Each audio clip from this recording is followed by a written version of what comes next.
Hello बच्चों, welcome biology bomb. My self Keshav Bansal. And आज हम इस वीडियो में क्या स्टडी करेंगे बच्चा? आज हम इस वीडियो में न्यूट्रिएंट अपटेक को स्टडी करेंगे। किसके अंदर न्यूट्रिएंट अपटेक की बात कर रहे हैं? माइक्रोबायोलॉजी स्टडी करें तो स्पेसिफिकली हम बात करेंगे माइक्रो ऑर्गेनिज्म के रिलेटेड। ठीक है, तो अब तक हमने न्यूट्रिएंट अपटेक में क्या क्या स्टडी कर लिया? जैसे पैसिव डिफ्यूजन हो गया। ठीक है, पैसिव में भी दो टाइप के आते हैं, सिंपल डिफ्यूजन, फैसिलिटेटेड डिफ्यूजन। और जी जो एक्टिव ट्रांसपोर्ट होता है, primary active transport, secondary active transport, तो ये सब डिस्कस हो चुका है डिटेल में काफ़ी। ठीक है, आज हम क्या स्टडी करेंगे? आज हम एक स्पेसिफिक मेथड, एक स्पेसिफिक ट्रांसपोर्ट सिस्टम यूज़ करेंगे, स्टडी करेंगे, जिसे हम कह रहे हैं ग्रुप ट्रांसलोकेशन। ठीक है, अब ये जो ग्रुप ट्रांसलोकेशन का सिस्टम है, जो ट्रांसपोर्ट मेथड है, ये किस में यूज़ होता है? स्पेसिफिकली प्रोकैरियोट्स में। जबकि जो हमने और डिफ्यूजन स्टडी किया है, फिर active primary active transport, secondary active transport, तो आपको यूकैरियोट्स में भी मिल जाएगा। ठीक है, बट ग्रुप ट्रांसलोकेशन ध्यान रखना बच्चा, या आपको प्रोकैरियोट्स में मिलेगा।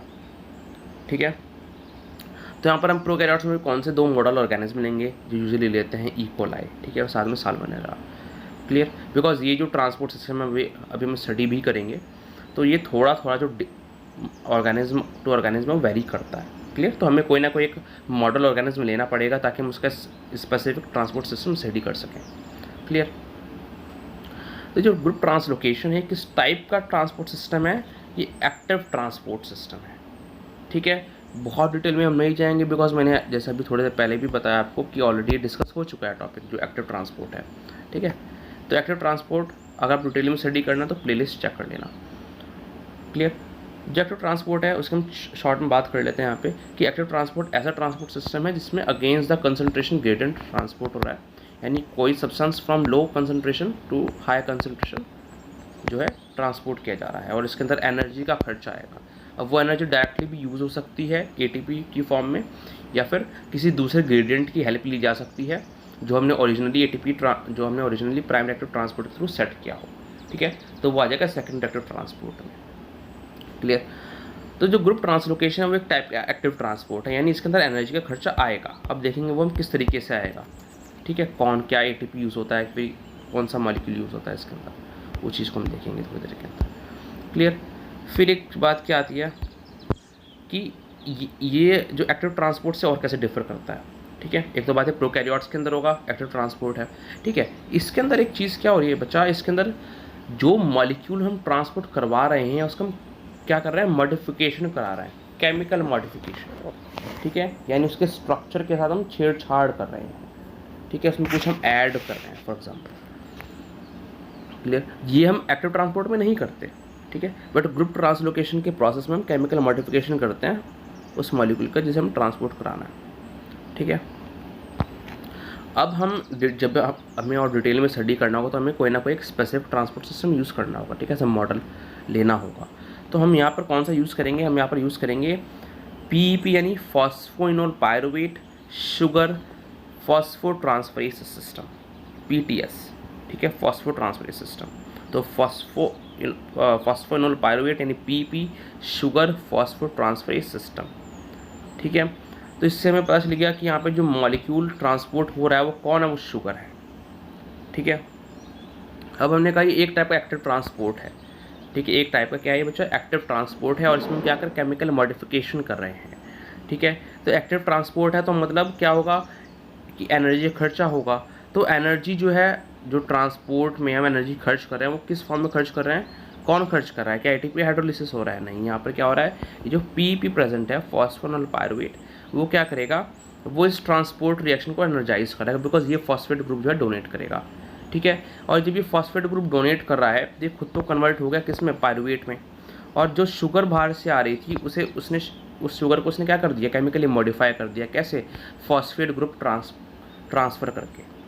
ठीक है, तो ये बात क्लियर हो गई कि जो एनर्जी प्रोवाइड कर रहा है इसके लिए रिएक्शन के लिए वो कौन है? वो फॉस्फोइनोल पायरुवेट है, पीईपी। ठीक है, ये क्या कर रहा है? ये फॉस्फेट डोनर है। किसे डोनेट करेगा? शुगर को, यानी शुगर का हमने केमिकल मॉडिफिकेशन कर दिया। क्लियर? अब जैसे हमने वही वाली बात कही कि मॉडल ऑर्गेनिज्म के अंदर स्पेसिफिकली हम स्टडी करेंगे। ठीक है, तो ई कोलाई और साल्मोनेला के अंदर में किस टाइप का मिलता है? जो पीटीएस है, जिसके अंदर दो एंजाइम्स होंगे। ठीक है, और क्या प्रेजेंट होगा? हीट स्टेबल प्रोटीन होगा। ठीक है। अभी दो एंजाइम्स जो होंगे, ये एंजाइम वेट अ बिट, दो एंजाइम्स प्रेजेंट होंगे, ठीक है। एंजाइम फर्स्ट प्रेजेंट होगा और एंजाइम सेकंड प्रेजेंट होगा। जो एंजाइम सेकंड है इसके हम 3 सब यूनिट्स स्टडी करेंगे, यानी enzyme second A B C, ठीक है। दो एंजाइम्स, एंजाइम फर्स्ट प्रेजेंट है और एंजाइम सेकंड प्रेजेंट है। एंजाइम सेकंड के अंदर हमारे पास कितनी यूनिट सब यूनिट्स प्रेजेंट हैं? 3 सब यूनिट्स प्रेजेंट हैं, ठीक है। और साथ में क्या है? Heat stable protein. क्लियर? इनका काम क्या है? ये जो पी है, ठीक है, और जो बाहर शुगर प्रेजेंट है, ठीक है, उसके बीच में जो फासला है, क्लियर, उसके बीच में जो फासला, बिकॉज पी डायरेक्टली शुगर को फॉस्फेट नहीं है, अभी तो हमने रिएक्शन स्टडी करी है, देख लिया हमने वहाँ पे कि जो पी है वो शुगर को डोनेट कर रहा है, क्या? फॉस्फेट ग्रुप, लेकिन डायरेक्टली डोनेट नहीं करता, ठीक है। बीच में बहुत सारे क्या आएंगे? मिडमैन आएंगे। वो मिडमैन कौन है? एंजाइम्स और ये हीट स्टेबल प्रोटीन है, ठीक है।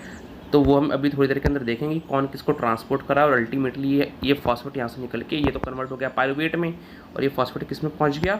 जब शुगर अंदर आया इस शुगर के साथ जुड़ गया, ठीक है, तो शुगर फॉस्फेट बन गया। अब चाहे वो शुगर मैनिटोल हो, ठीक है, तो मैनिटोल 1 फॉस्फेट बनेगा। अगर ग्लूकोज है, ठीक है, तो ग्लूकोज 6 फॉस्फेट बनेगा। क्लियर? तो अब सबसे पहले हम बात कर लेते हैं एंजाइम्स की। अब कुछ जो एंजाइम्स होंगे, ठीक है, कुछ एंजाइम्स जो होंगे वो साइटोप्लाज्मिक यानी हाइड्रोफिलिक नेचर के हैं, बिकॉज साइटोप्लाज्म में क्या होगा? मेजर कंटेंट वाटर प्रेजेंट होता है, ठीक है। तो वाटर में अगर तैर रहे हैं, सॉल्यूबल हैं, तो कैसे? वो हाइड्रोफिलिक नेचर के हुए, ठीक है। लेकिन अगर पानी से डर लगता है तो हम क्या कहेंगे? हाइड्रोफोबिक नेचर के हैं। तो हाइड्रोफोबिक नेचर क्या करेंगे? मेम्ब्रेन में एम्बेडेड होंगे, बिकॉज मेम्ब्रेन बाइलिपिड लेयर की प्रेजेंट बनी होती है। क्लियर? तो जो हीट स्टेबल प्रोटीन है, एंजाइम फर्स्ट है, एंजाइम सेकंड का ए सब यूनिट है और एंजाइम सेकंड का बी सब यूनिट है। ये सारी की सारी क्या होंगे? ये सारे के सारे कैसे हैं? ये सारे के सारे हाइड्रोफिलिक हैं, यानी ये साइटोप्लाज्म में प्रेजेंट होंगे। क्लियर? जबकि जो सेकंड एंजाइम की सी सब यूनिट है वो हाइड्रोफोबिक होती है, तो एम्बेडेड होगी किस में? प्लाज्मा मेम्ब्रेन में, ठीक है। इतनी बात क्लियर? अच्छा जी, जैसे आपको इस फिगर में शो करते हैं सबसे पहली बात, ठीक है। ये आपकी क्या हुई? ये मेम्ब्रेन प्रेजेंट है, बाहर हमारा ग्लूकोज, कोई भी शुगर, ग्लूकोज हुआ, मैनिटोल हुआ, ये हमारा शुगर प्रेजेंट है, ठीक है। हमने क्या बात करी? जो हमारा पी होगा, पी हमारा साइटोप्लाज्म में प्रेजेंट है, ठीक है। एंजाइम फर्स्ट और एचपीआर भी साइटोप्लाज्म में प्रेजेंट है, हाइड्रोफिलिक नेचर के हैं। एंजाइम सेकंड की ए और बी सब यूनिट भी साइटोप्लाज्म में प्रेजेंट है, ठीक है। और जबकि सी सब यूनिट जो है वो कहाँ प्रेजेंट है बच्चा? वो हमारी मेम्ब्रेन में एम्बेडेड है, क्यों? क्योंकि वो हाइड्रोफिलिक नेचर की है। क्लियर? अच्छा जी, अब क्या होगा? अब हम ये देख लेते हैं कि कौन, मैंने क्या बात कही थी कि जो फॉस्फोरल पायरुवेट है ये ट्रांसपोर्ट कर रहा है फॉस्फोरस किसे? इस शुगर को जो बाहर प्रेजेंट है, ठीक है। तो ये खुद डायरेक्टली जाकर ट्रांसपोर्ट नहीं करेगा, बीच में ये जो एंजाइम्स हैं ये यूटिलाइज होंगे, ठीक है। ये एंजाइम्स और जो प्रोटीन्स प्रेजेंट है, तो देख लेते हैं। तो क्या होता है कि जो पी था ये खुद तो किस में कन्वर्ट हो गया? पायरुवेट में कन्वर्ट हो गया। इसने अपना जो फॉस्फेट प्रेजेंट है वो किसे दे दिया? वो इस एंजाइम 1 को दे दिया, ठीक है। अभी एंजाइम 1 किसे देगा? ये एंजाइम 1 एचपीआर को देगा, ठीक है। तो एचपीआर को इसने दिया, ये खुद तो अब इससे प्रोटीन फॉस्फेट लॉस्ट हो गया, ठीक है, बट किसे मिल गया? एचपीआर को, हीट स्टेबल प्रोटीन को। अब ये फॉस्फेट किसे देगा? अब ये फॉस्फेट एंजाइम सेकंड की जो ए सब यूनिट है उन्हें देगा। क्लियर? ये दो पीटीएस, अलग अलग पीटीएस सिस्टम्स हैं, ठीक है। एक ग्लूकोज का ट्रांसपोर्ट कराने के लिए, एक मैनिटोल का। क्लियर? यहाँ पे कंपैरिजन बताने के लिए दिया गया है, ठीक है, कि जो ग्लूकोज पीटीएस है, जो ग्लूकोज ट्रांसफर सिस्टम है, उसके अंदर सेकंड एंजाइम की ए सब यूनिट अटैच्ड नहीं है किससे? बी सब यूनिट से, यानी वो अलग अलग प्रेजेंट है, जबकि मैनिटोल के अंदर अटैच्ड है, जैसा आपको फिगर में शो हो रहा है। क्लियर? तो वापस हम फॉस्फेट ट्रांसपोर्ट की तरफ बढ़ते हैं, ठीक है, ये ताकि आपको कन्फ्यूजन हो इसलिए बता दिया गया। जो एचपीआर है, तब तक हमने क्या पढ़ा कि फॉस्फोरल पायरुवेट किसे दे रहा है? एंजाइम फर्स्ट को। एंजाइम फर्स्ट किसे दे रहा है? एचपीआर को, हीट स्टेबल प्रोटीन को। एचपीआर किसे दे रहा है? एंजाइम सेकंड को, ठीक है। एंजाइम सेकंड को प्रोवाइड कर रहा है एचपीआर फॉस्फेट, और फिर एंजाइम सेकंड से किसके पास जाएगा? एंजाइम सेकंड ए सब यूनिट के बाद जाएगा enzyme second B subunit पे, ठीक है। अब यहाँ पर आकर हमारा फॉस्फेट अटैच हो गया। अब हमें किसकी ज़रूरत है? अब हमें ज़रूरत है शुगर की। तो ये शुगर जो है, शुगर बाहर से आएगी, कौन ट्रांसपोर्ट कराएगा? ट्रांसपोर्ट कराने वाला है ये सी सब यूनिट, ठीक है। ट्रांसपोर्ट करने वाली सब यूनिट कौन सी है? सी सब यूनिट प्रेजेंट है। तो इसके थ्रू जो होगा हमारा शुगर अंदर ट्रांसपोर्ट हो रहा है, और जब वो ट्रांसपोर्ट होगा तो उसके अंदर क्या कर दिया जाएगा? उसमें ये फॉस्फेट ग्रुप अटैच कर दिया जाएगा, ठीक है, जो 20 सब यूनिट से फॉस्फेट ग्रुप अटैच था। तो इस तरीके से क्या हो गया, केमिकल मॉडिफिकेशन हो गया किसका, शुगर का, ठीक है। और इसमें एनर्जी का खर्चा कौन कर रहा है, फॉस्फोनल पायरुवेट, ठीक है। इसने फॉस्फेट अपना जो डोनेट कर दिया, क्लियर। तो देख लिया था जो हमने स्टडी किया कि फॉस्फेट कौन ट्रांसफ़र कर रहा है। अगर हम देखें पीपी एंजाइम फर्स्ट को, एंजाइम फर्स्ट एचपीआर को, एचपीआर किसे करेगा, एंजाइम सेकंड ए को, ठीक है। अब ये जो मैंने बताया एंजाइम सेकंड ए अटैच्ड होता है किसमें, मैनिटोल ट्रांसपोर्ट सिस्टम में, जबकि सेपरेट हुआ ईबी सेकंड से किसमें, ग्लूकोज सिस्टम में, ठीक है। फिर क्या होगा, ये जो सी सब यूनिट है, इस सी सब यूनिट के थ्रू उस शुगर मॉलिक्यूल को ट्रांसपोर्ट कराया जाएगा, बिकॉज मेम्ब्रेन में यही एम्बेडेड है, ठीक है। ट्रांस मेम्ब्रेन प्रोटीन की तरह यही एक्ट कर रहा है, क्लियर। और फिर क्या होगा, वो जो सेकंड बी सब यूनिट है वो इस पर फॉस्फेट ग्रुप अटैच कर देगी, क्लियर। अब इसमें हमने जो कंपोनेंट्स स्टडी किए हैं, जिसके अंदर एंजाइम फर्स्ट हो गया, ठीक है, एंजाइम सेकंड की 3 सब यूनिट हो गई, ए बी सी, और एचपीआर प्रोटीन हो गया, ठीक है। जो ये बीच में कंपोनेंट्स प्रेजेंट हैं, ये कंपोनेंट्स में जो एंजाइम फर्स्ट है और हीट स्टेबल प्रोटीन है, ये लगभग सब पीटीएस में सेम रहता है, ठीक है। हमने पहले भी ये वाली बात कई बार बताई कि यहाँ पर हमने कौन सा स्टडी किया है, हमने स्पेसिफिकली जो ई कोलाई में पाया जाता है या फिर साल्मोनेला में, ठीक है। यानी हमें कोई ना कोई मॉडल ऑर्गेनिज्म लेना पड़ेगा, ठीक है, किसी एक स्पेसिफिक सिस्टम को उठाना पड़ेगा हमें, ठीक है, ताकि हम उसे स्टडी कर सकें अच्छे से, बिकॉज थोड़ा थोड़ा वेरिएशन सब में मिल जाता है, क्लियर।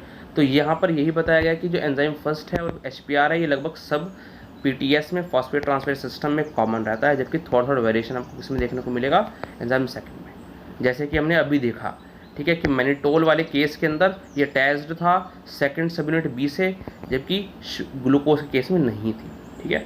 तो ऑर्गेनिज्म भी काफ़ी वेरी कर सकती है, क्लियर। तो जो हमारा टॉपिक था वो कंप्लीट हुआ। अगर आपको वीडियो अच्छा लगा, वीडियो को लाइक करें, चैनल को सब्सक्राइब करें, एंड जो भी सारे वीडियोस हैं उन्हें शेयर करें ताकि और की भी हेल्प हो सके, एंड प्लीज़ डोनेट करें ओनली 10 रुपीज़ पर मंथ। इससे आपकी लाइफ में, मेरी लाइफ में एंड इस वर्ल्ड में डिफरेंस क्रिएट होगा, and I will be more motivated कि मैं आपको नॉलेज सर्विस प्रोवाइड कर सकूँ, better books and tag back कर सकूँ। So thank you from Balaji bomb, see you next time, take care.